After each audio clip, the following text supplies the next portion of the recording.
everyone, and welcome to Buzz Banter. I'm Myrnwin. And I'm Das Hat.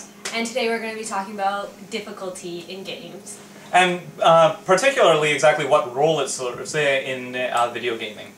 So, alright, let's start it off. We've got a little bit, three little things that we need to balance here. We need difficulty for difficulty's sake, difficulty for artistic sake, and the ability to change difficulty. And whether or not difficulty actually plays a role in your enjoyment or in as like an actual property of the game that you're playing. So, okay. Well, let's start with enjoyment. Okay, so this is the biggest debate that people have because there's a lot of gamers out there who won't play a game because it's too hard. And we see that a lot. My little brother has like the shortest fuse. Like if it gets too hard, he'll flip. But then there's other gamers who won't play a game if it's too easy. So it's kind of like, where do you find that balance? I had a friend once who wouldn't play Skyrim because he didn't like the fact that it was too easy, and then you couldn't, you know, he felt that if you made it harder, it's cheap, because it's like, why can't it already be hard? He didn't like the fact that it was an option. But with games like Skyrim, the way I see it is, it doesn't need to be difficult for it to be enjoyable. And you can make it difficult for it to be enjoyable. It's one of those games that I feel it's more about the role play rather than the difficulty. So with games like that, I don't think difficulty is that important. It's good to have it there as an option, and it's definitely, for certain gamers, it's great to have it more difficult to kill a dragon or to kill the bandits or whatever. But it's for other gamers, if they rather just like wander around and venture, their emphasis isn't so much on killing things, so that difficulty is not there. But that's only with enemy difficulty. So that's only in terms of enemy difficulty. That's with regards to enemy difficulty, but you also have the sphere that games like Dark Souls inhabit. And Dark Souls is actually the game that I would say does difficulty the best. Simply because it's challenging, but it's not broken against the characters. It's not broken against the player. You have the ability to get better at that game, and you need to be skillful at the game to be successful at it. Now, when you compare that to a game like Ninja Gaiden, which is simply difficulty for the sake of difficulty, it's not as enjoyable, I find, simply because it is actually balanced against the player. If you are going to win in that game, it has less to do with skill and more to do with, I can mash the buttons the fastest and I got lucky here. Yeah. There are gameplay mechanics in Ninja Gaiden that make the game far more difficult, that did not find their way into Dark Souls simply because they imbalance the game against the characters. An unblockable attack that is ranged, that does massive amounts of damage, that comes from off-screen so you cannot anticipate to dodge it.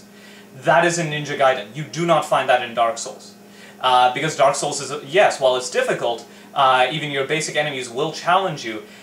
Once you get into the rhythm of these enemies and everything, and the way their multiplayer works to give tips and tricks and show you where things are, it comes down to your own skill level and improving. And that being said, I find at least that in a game where I'm playing on a more difficult setting, the rewards are far grander when you actually succeed. You feel a certain sense of accomplishment, and it's a very nice feeling to have. Now, that being said, is difficulty the be-all, end-all?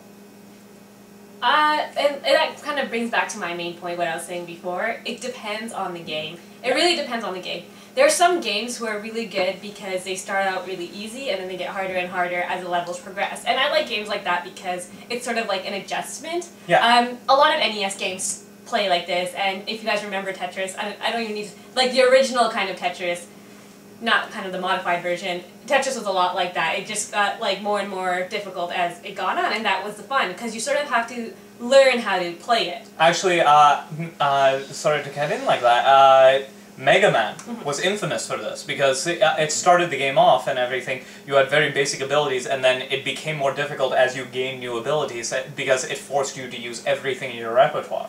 And what was it? Samus, all of the Metroid games, the original Metroid games, they function the same way, where they ramped up the difficulty as you gain the abilities to make use of them. And I think it's more fun rather than, okay, let's say Skyrim. I'm sorry, I play Skyrim a lot. Because if you play on one difficulty for Skyrim, if you're playing against enemies, as you level up, the easier it gets to kill enemies, and in a way, it gets more boring. Yeah. You want a challenge. The enemies don't get harder or easier the more you play, and even if you're getting better, what's the point? If you suddenly are so good at enchanting, you have an enchanted weapon, you know, your skill level is near 100, then it's like, plus put that all together and you're pretty much indestructible and you're just this guy hacking at everything and killing everything within a second, and that's not as enjoyable for some gamers. Like for me, I'd rather not have that. I'd rather have it like the difficulty increase, and then by the time you hit the final boss, you know, it's worth it. You know, you've developed more as a person. I know it sounds so cheesy, but you know, it's you beat that final boss. But that is the nature of that game. Now, when you compare that to a game that we reviewed, Spec Ops: The Line, that is a story-driven game, and while the gameplay itself is nothing that's too fantastic and the game difficulty is fairly easy, because it's a story-driven game, you forgive it. You can get very engrossed in the game, not by the gameplay, but by the characters and the movement of the story. So game difficulty definitely plays a major part in your enjoyment of the game and its replay value, but at the same time, if you stress other aspects of the game, you can kind of make up for this. But it does, as anything, it's subjective. It comes down to the player and what they enjoy. I haven't enjoyed Mario games in a long time because I'm simply not a platformer anymore.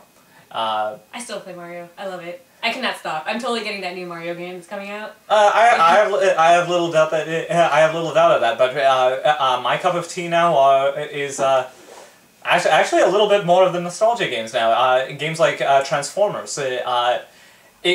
For me, I enjoyed that game not because of its difficulty, piddly as it is. I enjoyed that for the nostalgia factor. I enjoy it for what it does for the lore, and because I think it's just cool. So I guess at the end of the day, it really depends on the game, which is, I guess, doesn't really, like, you're not any better off at the beginning of the video by the end of this video, but it really does at the end of the day depend on the game. So you can't just judge a game by its difficulty. No, at the end of the day. You can. For some people, it will be the be-all to end-all. For others, it won't. We respect that. But that being said, Ninja Gaiden, really, you're just difficult for the sake of saying that you're difficult. And I don't think that cuts it. But anyways, we'll see you next time. Don't forget to like, subscribe, and all that jazz. Right, we've got Twitter things, we've got Facebook things, and all that. Anyways, we'll see you next time. I'm Rinwin. I'm Dasat.